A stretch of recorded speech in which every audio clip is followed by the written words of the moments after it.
back to another Criterion Watch. I'm your host, Jonathan Moody. I'm here with Paul Presenza, otherwise known as the Moo Cow. Moo. All right.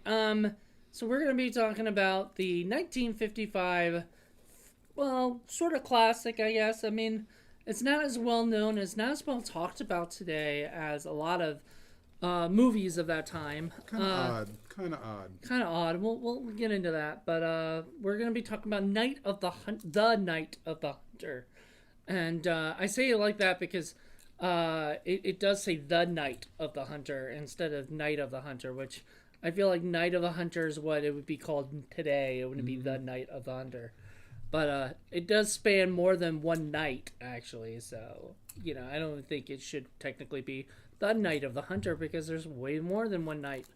There's a lot of nights in this movie. But it's basically the first and last film that Charles Laughton ever directed. It's a film written by James McGee. I don't know how you say it. McAfee or something? No, James Agee. Agee. Agee.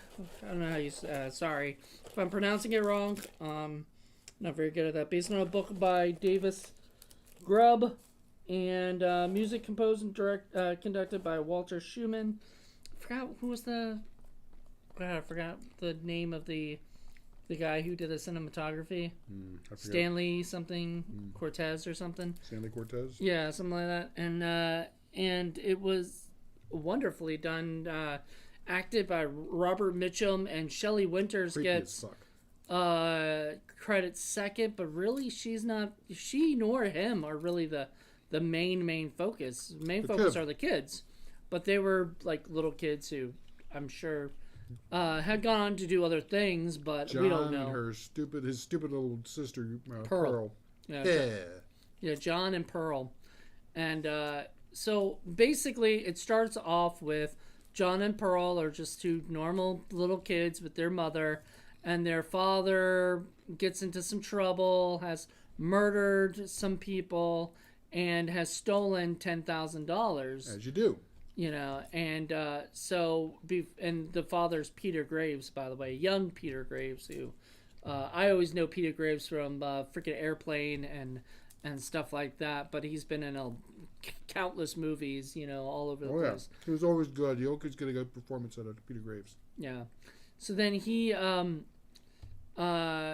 basically gives the kids the money in her doll, in Pearl's doll. So hid it there. Swear not to tell anybody. Yeah, and he swore, and so she can't break that swear, And John's gonna make sure she doesn't break that swear. And so, when the guy's in prison, about to be hung. He is he sort of tells in his sleep that he took the money and that he hid the money, and his cellmate is this preacher guy who got busted for carjacking a car, but I guess he does a lot more than that. He's killed people and done some terrible things, and he's a quote unquote preacher. He's a jerky face. Yeah, he just pretends to be a preacher just to get people to believe in him, like a lot of them. Anyway, so he ends up going and finding out where the money. He finds out that he knows that the kids gotta know where the money is or something. The family knows where, so he goes to the widowed woman who is being pushed to start dating by this woman named Icy Spoon. Icy Spoon. We're not making this up. If you have not seen the movie, these are real names. And they own an ice cream / candy store. It's called Spoons. Bumblefuck nowhere along the side of the river. It's called Spoons. When I first saw that, I did not know the last names were Spoons. And I was like, what? Who names their fucking place Spoons? And it was because that's their last name. So they own this, place. I think she works there, right, or something. Yeah, she works there, and so does Walt, her husband. And he calls her mother. Oh God, yeah. We first hear that, and we don't even know who these people are. You are like, why are they taking care of the children? Who are these people? Right? So they were taking care of John and Pearl, sort of, when the mom was working or doing stuff or whatever. And the mom, I believe, worked there at the Spoons place. That's why they know her. Right. And stuff. So she ends up, they end up meeting this preacher guy who claims to know the father, and, when they were hunting, when they would go hunting and stuff like that. So he sort of makes up these different things, stories to try to get them to talk a little bit. And they sort of, John is an idiot from the very beginning. Kind of accidentally blurts out that he's not telling them he's not telling them anything. And so now he already knows. Okay, kid knows where probably the money is. So let me go hound the kid. So they get married like a day later, And I'm like, thanks, Icy. I'm like, I've seen this a lot in these kind of movies. Hitchcock does it where they do that a lot. I'm like, I get kind of tired of that. Like, I don't like that because it doesn't feel realistic at all. It's too obvious to move the narrative along. Yeah, well, it's too. You have to go quickly because you can't just show a bunch of dissolves, right? Of time passage. It's kind of boring. Right.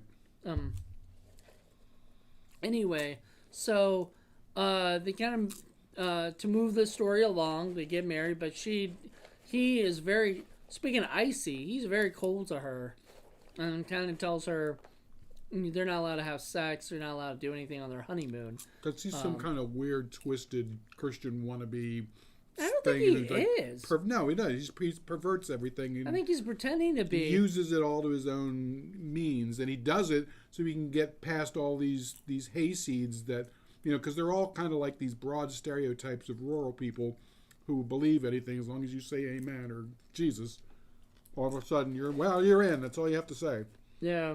I mean, there's one scene where there's like fire and the woman is just yelling out, like, my husband did this to me before and now I know it's wrong. Which was not correct. She's lying.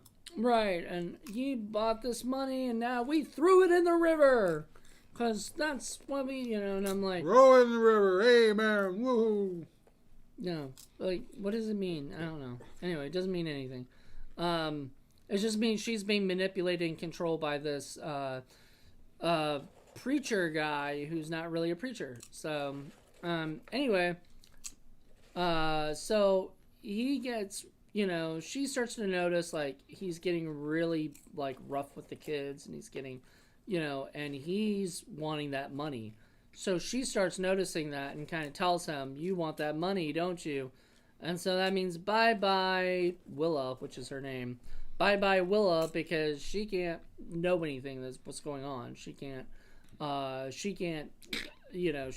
that he's taking the $10,000. And that was a great shot, actually. Her body in the car underwater with the flowing sea or reeds, I guess, and her hair just floating. That was a great shot. There's a number of really great shots in this film. We'll get into that. That's the strength of this movie. That'll be a whole different section in our thing. Because the narrative is weird.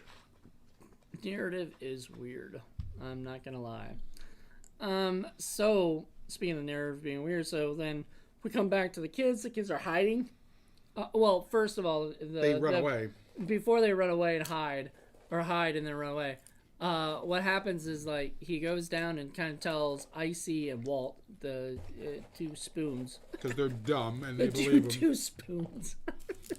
He tells the two spoons they're dim as a couple spoons. Yeah. So he tells the two spoons that that she's run away and that, in the middle of the night, and found a bottle of dandelion wine. And so he has no idea where she is, nor does he really care because she broke his heart and blah, blah, blah. And Icy's all over him, which Icy was all over him from the second she saw him. She loved him. Absolutely. So then, so basically Icy and Walt believe him. He comes home and we were like thinking, like, why didn't they run away while he was over at the Spoons house, or whatever at their place, at their I guess their ice cream shop or whatever that they were working at. Like, they could have ran away because that would have been the perfect time. But of course we have to have like scenes, some more scenes of him basically taunting the kids and scaring the kids, singing at them, and then eventually John says, "I'll tell you where the money is hid. It's underneath the cellar." So they go to the cellar, and they trick him. And you were like pointing out, like, now he's being like very like he's bumping into stuff, right. and he's, you know, all this stuff. Because the narrative needs him to do that, right? Because he wasn't doing that before, you know. But now all of a sudden he can't do anything right. He's incompetent. And it's because obviously if he just grabbed the kids, they'd probably be dead, you know. So they escape. They lock them into the cellar. They run off. They go straight to this guy. Now we forgot to mention Bertie, Uncle Bertie, and Uncle Bertie had actually seen the car and seen the woman dead, when he was rowing his boat and fishing, because he caught the thing and he saw it. Which I was telling Paul, I was like, wait, you didn't just notice that when he was big? Because you could obviously, it was too shallow water. You could see where, you know, see him down there. Unfortunately, Uncle Bertie is a bit of a yeah. So that's his problem. And he's afraid to tell the police what had happened, because he's afraid that they're not going to believe him and they're going to think that he is the one that actually killed her, which doesn't make any sense to me, but, you know, whatever. You told the police that you found a dead body? Clearly it must be you. Well, I mean, it could, you know? Like, a lot of killers probably would call the police and say it wasn't them. But the thing is, Or they try to get away with it. There's no evidence that he did it, other than the fact that he found them, found her. So, like, there's no, you know what I mean? Like, they'd have to have more evidence than that. They'd have to have, like, some kind of proof that he actually was the one who... any of those people wanted any evidence of anything. You saw that weird mob, Frankenstein mob. Of course, nothing happens with it. It just vanishes. Yeah. Oh, it was there for a point, I guess. And I don't even know what the point was, because we'll get into that. So the kids start, figure out they need to get into their rowboat and start rowing away. And they go... John does. Pearl's just a lump. Pearl's just doing whatever John tells him to do, and slowly. And so at one point they had to, like, get through the mud, and they hear the preacher coming for him. I mean, I was shocked, because I'm like, this motherfucker is relentless. He wants that money really badly. Yep. He will do anything to get it. Except, like, work honestly. Right. Well, I mean, he'll do anything he can to get that money, especially if it doesn't involve him actually doing any work. So there's that, and then what else? So they go in the rowboat. They get away, which drives him crazy, because he almost got them or whatever, and they bopped him with the thing, the rope spear or whatever. They got away, and you were even saying, like, he could have caught up, at some point if he really tried to swim, but maybe he didn't know really how to swim. We don't know that, but maybe there should have been some kind But it's just as easy to steal a horse, kill someone, steal their horse, and go down the road, and then wait for them to come floating on by. Yeah. So that's what he does. Kind of does. He kind of becomes friends with all these other, I guess, I don't know if they were hunters or whatever they were, but they were, like, with him with the preaching and stuff. And, that were the peach pickers. Yeah. So he was there with them and, like, a little teeny tiny area, and then... but that was a little later. And he's checking out all the farms on the rivers. He's just looking out to see where these kids might end up. And so for a while, they're just rowing, and they're just sleeping, and they're just relaxing. And then eventually, they got to eat, and they got to... They get 2 raw potatoes from some woman who's like, get out of here. Yeah, the woman's like, hey, little kids, where's your mommy and daddy? Like, we don't have one. Well, get out of here. Yeah. So this is set in the Depression. So, 1920s and in the rural America. So nobody has anything. So where they say a reckon and yonder. Yeah. And, oh, Lord. All that fun old school language. Yeah, it's very stereotypical. I know, but I liked it. I didn't mind that. And then they finally found a farm, and there's a lady singing on the farm, which we never see There's the lady. a lot of singing in this We movie. didn't see the lady at all, but they snuck up to the barn, you know. A lot of singing. Robert Mitchum sings. Even Pearl sings. Well, she sings, but it wasn't her voice. It wasn't her voice, no. So then, I think it was Robert Mitchum's voice. It sounded like his. Singing Pearl? No. singing. He was singing Pearl in a really high voice. Yeah. Baby. That would have been funny. That would have been pretty funny if that's what we saw in the credits. But yeah, so they have that, so they go and lay in the barn where there's cows. They got to see cows. We saw a lot of wildlife. We saw owls. Turtles, we saw foxes. Turtles, bunnies. Oh, poor bunny. One of the bunnies got eaten. Well, we don't see it, thank God. But we hear it. But we hear it. And it's the worst sound I've ever heard. I was like, I don't want to hear that. So if you love animal stuff, don't watch this movie because you might be sad. There were sheeps, there were chickens, there were all kinds of critters. There's as many critters as they can, and I think that was a big part frogs. There's a frog, I think. Mm-hmm. Turtle. Sets were really, really good. Sets were. So they finally row again, and they stop at one place, and I guess they just sleep for a little bit, and then Lillian Gish comes out with a switch and is like, "Get out of that boat, or I'll get up to the house, or I'll hit you." She starts whacking them. Was that her name? Was that her real name? That's the actress, yeah. Do you know her? Yeah, Lillian Gish. She's like a old 20s. She was like a big star back then. Oh wow, didn't know that. Yeah. She was great. I loved her. Oh, yeah, she was one of my favorite characters. She in was the movie. a dish back in the day, but by the 50s she was older.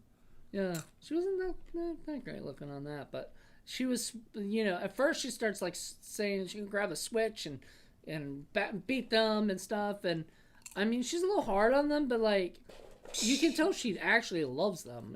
She loves having kids like around, usually as a slave. Yeah, to do all her work. Do all the work for her. Give me an apple, and then she'll be like all sweet, go, you can get one yourself, too. Yeah. Gee, thanks. Yeah, right. Like she's like that. So it was really funny. And then so she comes out, does that stuff. I thought that was really cute. I liked her a lot. She's like scrubbing John his head, and he like runs off, and she runs over and beats his ass. Yeah. So he's with a bunch of kids, and one of the kids, Ruby, likes to go out on Thursday nights instead of going to sing some kind of lessons. Like singing lessons? Sewing lessons. Yeah, she's like about 14, so she's a little bit older than the rest of the kids. Yeah. She's just starting to become like a young woman, and, things like boys are on her mind, really. Two boys. Yeah, especially. there's a couple of ne'er-do-wells. I guess they're supposed to be the town toughs. They're sitting there smoking cigarettes in the alley, and they've got bow ties, and they just look like complete nerds. Yeah. Which, I mean, I guess back in that time period, that was the tough thing, or whatever. But, like, now, no kids would ever be with a bow tie. No. Unless you get beat up. True. But, so... They were Urkels. They were like tough Urkels. Yeah. So, Robert Mitchum comes by and sees Ruby out on the docks, or whatever you want to call it. And somehow he already knows... He has a feeling or something because he doesn't know. The Lord That's told what he was him. trying to. That was what he was trying to like make sure to find out. So he bribes her. So he bribes her, buys her a book or a magazine or something, Magazine, and then Modern Cinema. gets her a ice cream. And she's all smitten by him, because it's Robert Mitchum. He was a good-looking dude, Creepy as fuck, but good looking. Yeah, creepy, but like she didn't find him creepy. Her stranger danger thing did not go off. This kind of reminds me of like how people today are very fond of like serial killers and stuff. And some people like write to serial killers. They fall in love with serial killers. Ruby had sort of a fascination for this guy, even though he was scary as hell. Yeah, Ruby was not the brightest kid. In fact, there's a lot of dumb kids in this movie. Yeah.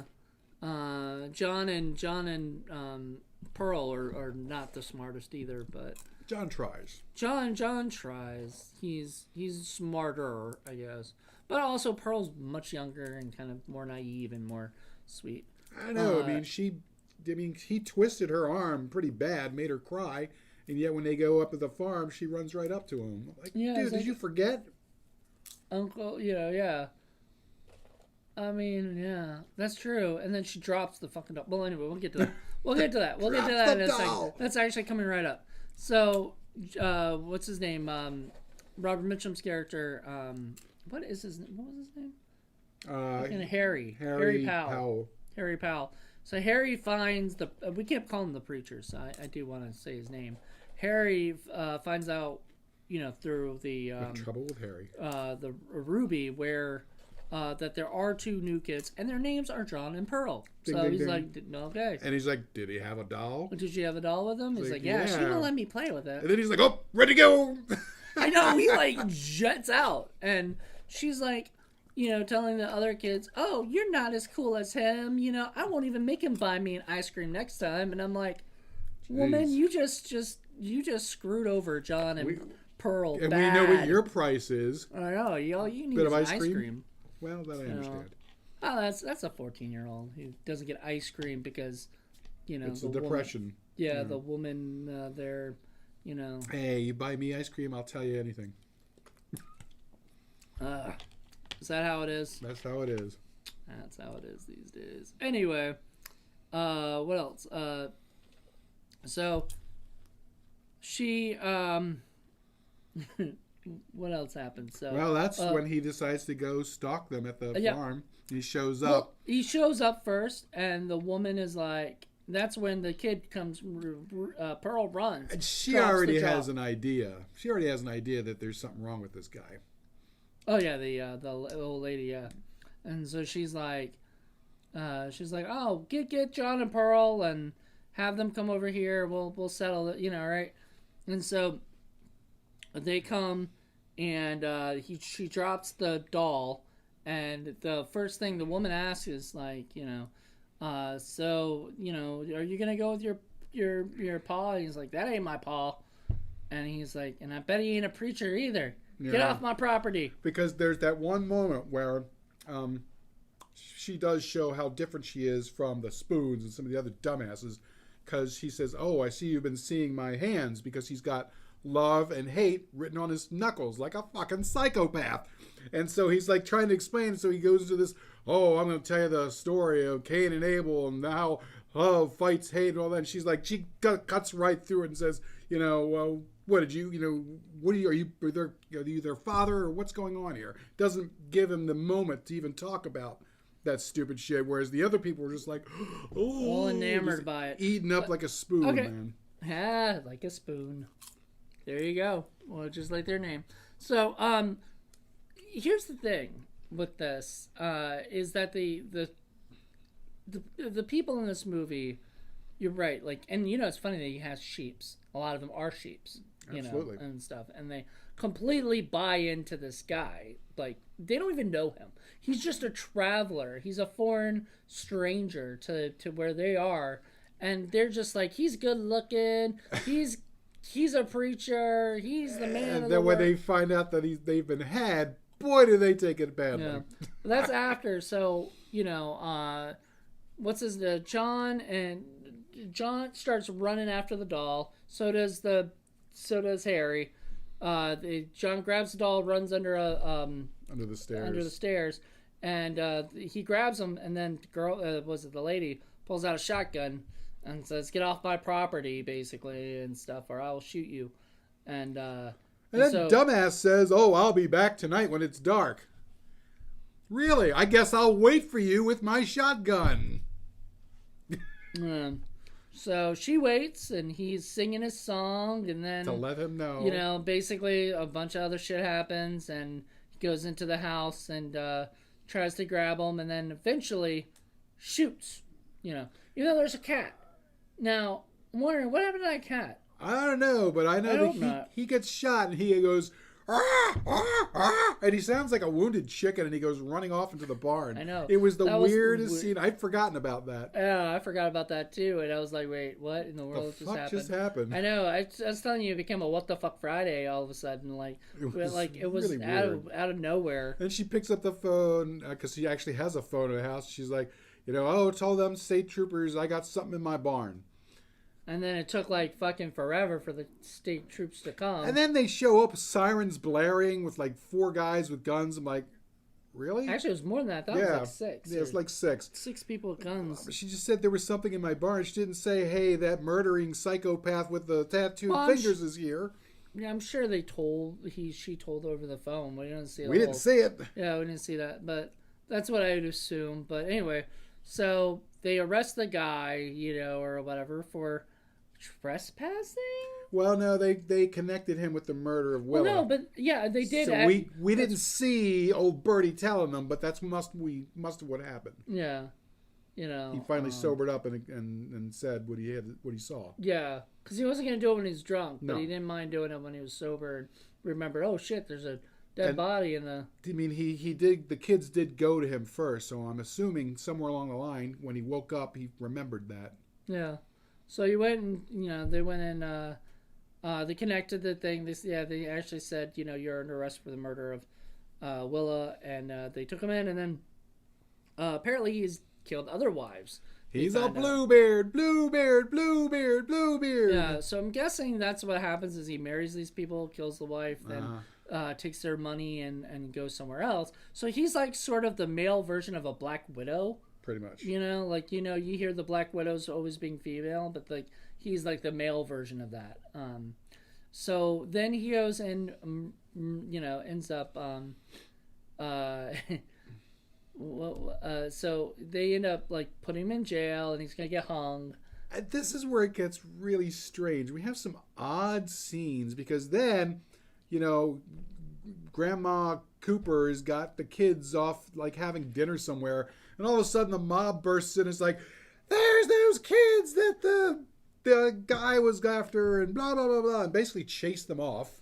I don't know why. I don't know why either. That was weird. Yeah, because there was no like explanation of like why were they in. They're the ones who got him arrested, right? So then they're all like, "He's a blue bear. Let's go hang him." And so all of a sudden, there's like 5,000 of them tearing shit apart, and she's Icy's at the front with her axe, and Walt's there with a rope, and they're all gonna go down and hang the guy, but nothing really happens.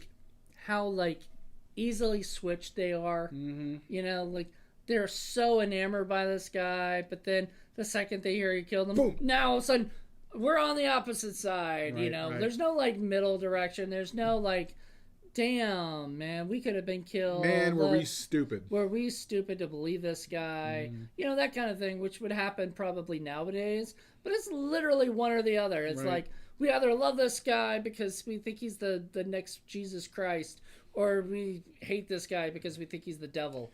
We love him because he told us a story about his stupid knuckles.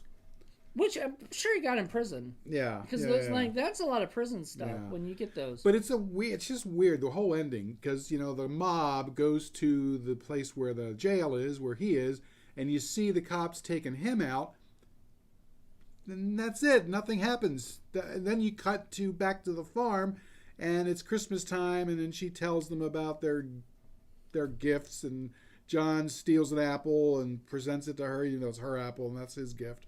Right. And, yeah. It's her apple. And then she's like, he doesn't have any money. They're kids and kids abide and blah blah blah blah. She says that was the greatest gift in the world. Yeah, and then it ends. I'm like, but you just had this mob about to kill the guy. What happened? It didn't matter. I guess not.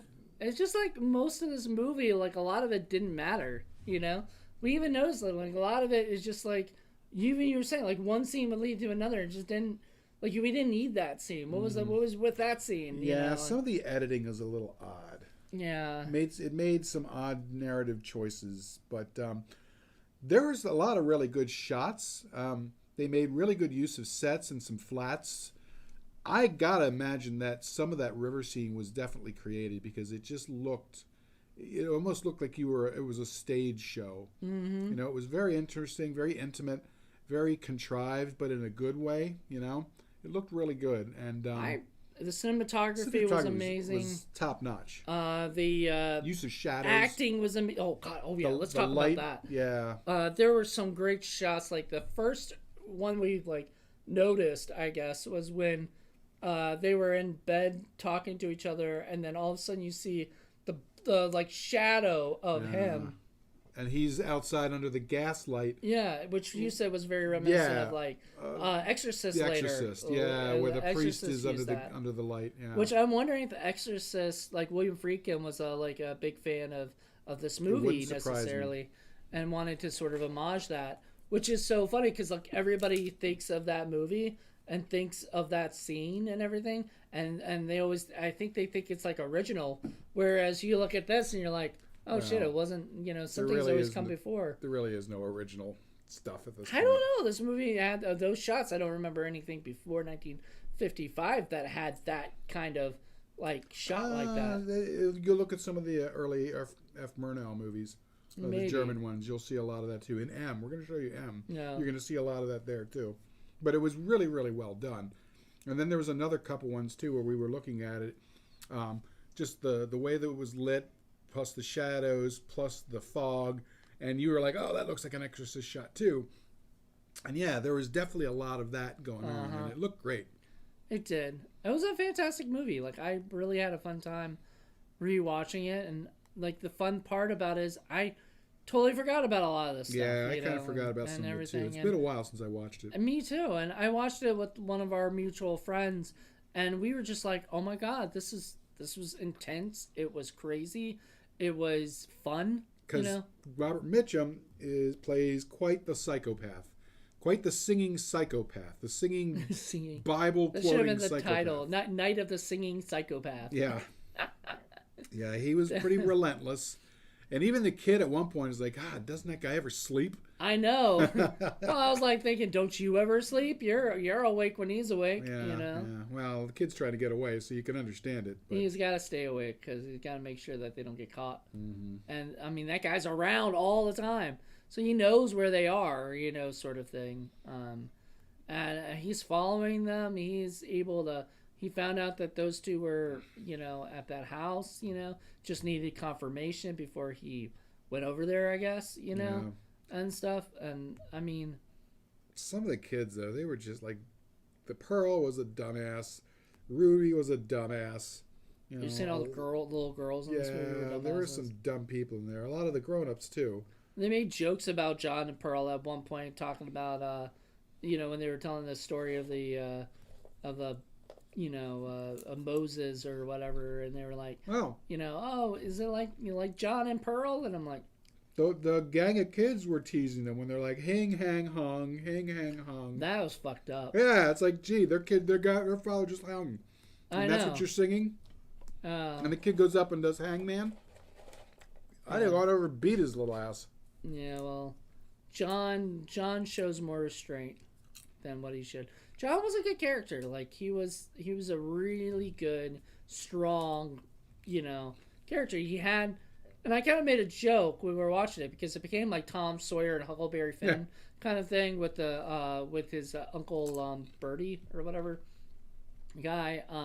But I was just, I was enamored by that because like that kind of like I lived in Louisiana for like a month, or whatever. But when I was there, I saw a lot of those kind of cool like little boats and stuff, steamboats, John boats and stuff. But I didn't actually ever get on any of them or do anything.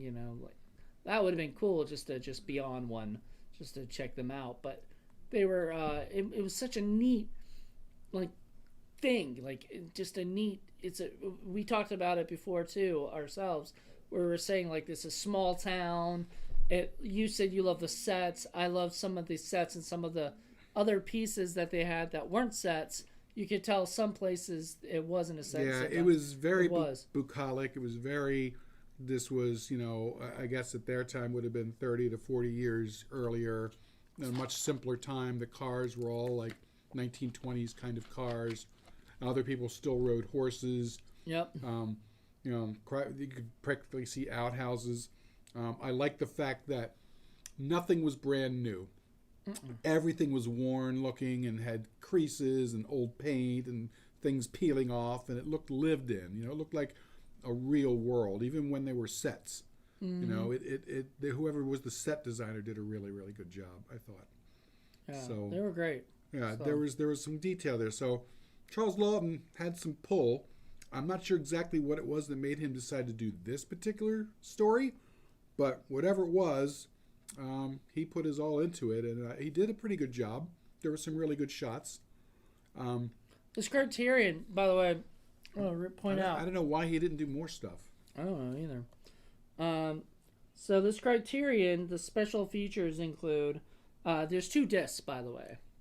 The first disc has the new restored digital film transfer with uncompressed monorail soundtrack, audio commentary by second unit director Terry Sanders, film critic F.X. Feeney, archivist Robert Gitt, and author Preston Neal Jones.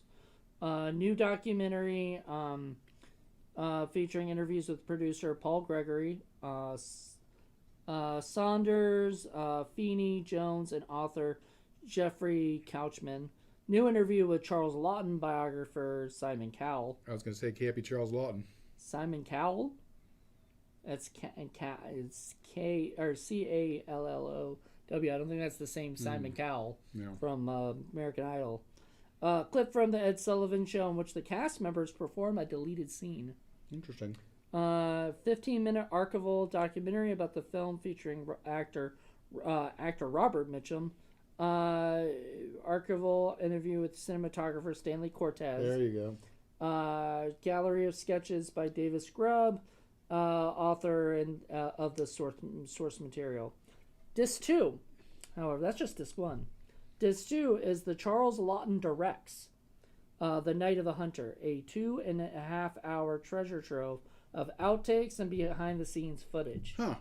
New conversation between Gitt and critic Leonard Moulton about Charles Laughton Directs. So the second movie basically is just a 2.5-hour long documentary about the movie and stuff, and includes outtakes. And it's interesting. You know, Shelley Winters was never really my favorite actress.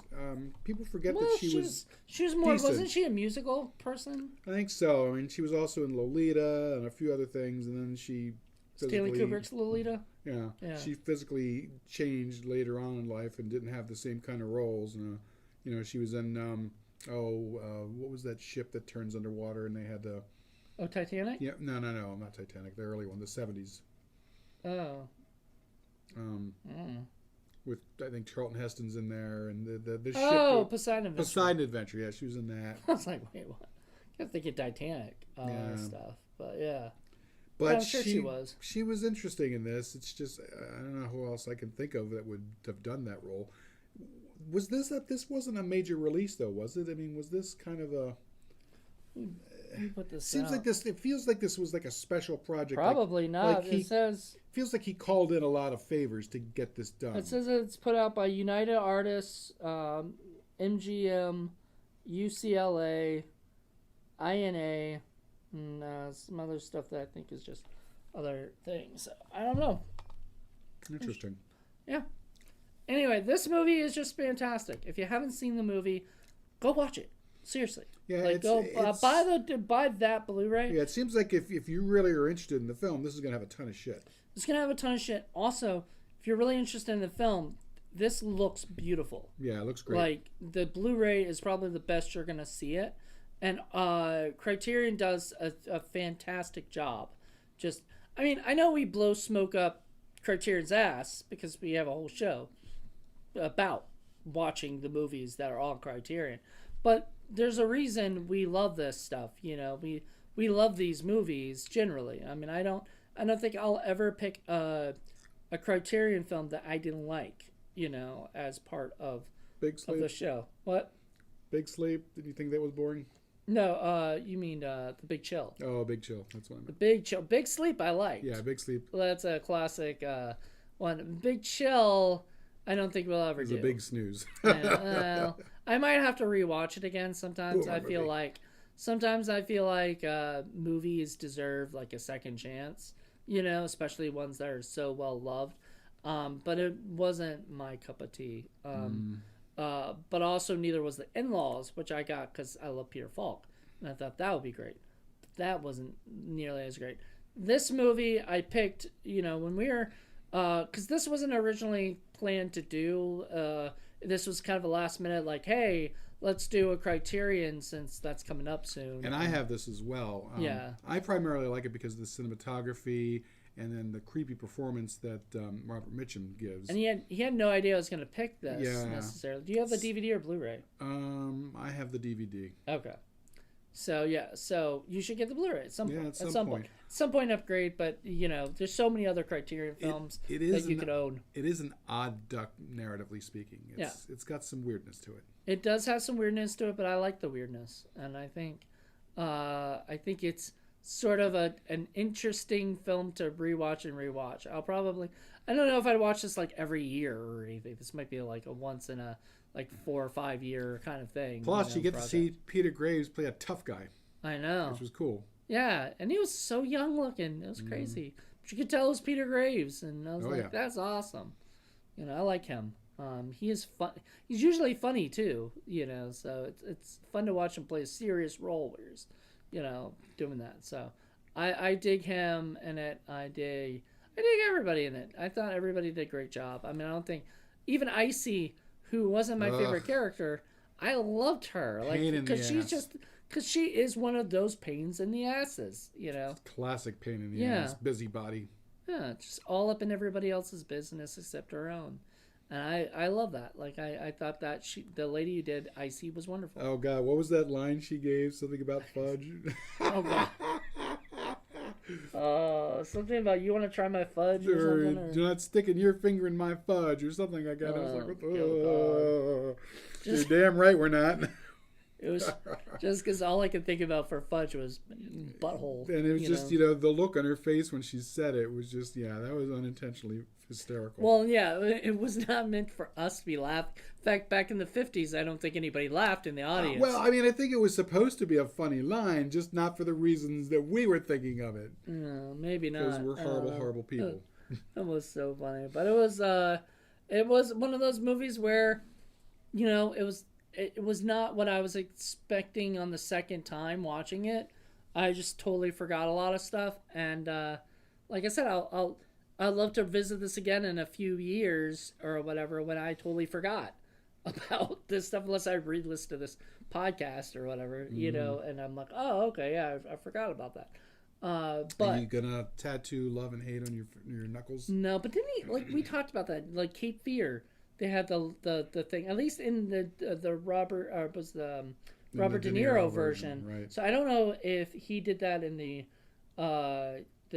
original Cape Fear too. I think he does. It's been a long time since I've seen the original. And I'm like thinking, is he playing the same sort of role? Like, was he typecast as sort of like this prisoner guy who got out and had, something written on his fucking I should have cows rock. That would be really cool.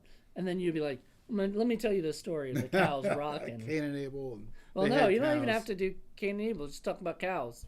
The moo cow walked over to the... Yeah, they were cows. And the fact they had the one cow, you could see milk dripping from its udder. It was like, wow. You were like, milk. That was udder vision, basically. Yeah, udder vision. Because you were like right there where the udders were. Where you love, that was your happy place right there. They were so sweet. That sounds really weird to say, that your happy place is udders. With cows. Well, I mean, cows, period. If you could live with cows, you would. Absolutely. If you could have cows, well, cows couldn't fit in your home, Just one little mini cow, I'd be happy. Oh, that would be sweet. All right. Well, everybody, I think that about wraps it up.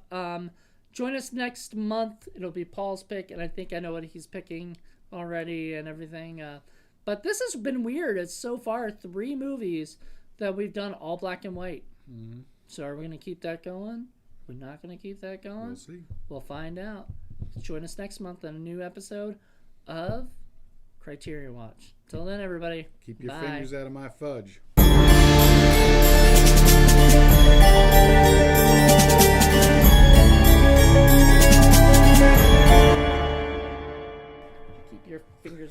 my fingers out of your fudge for real. So weird, mother.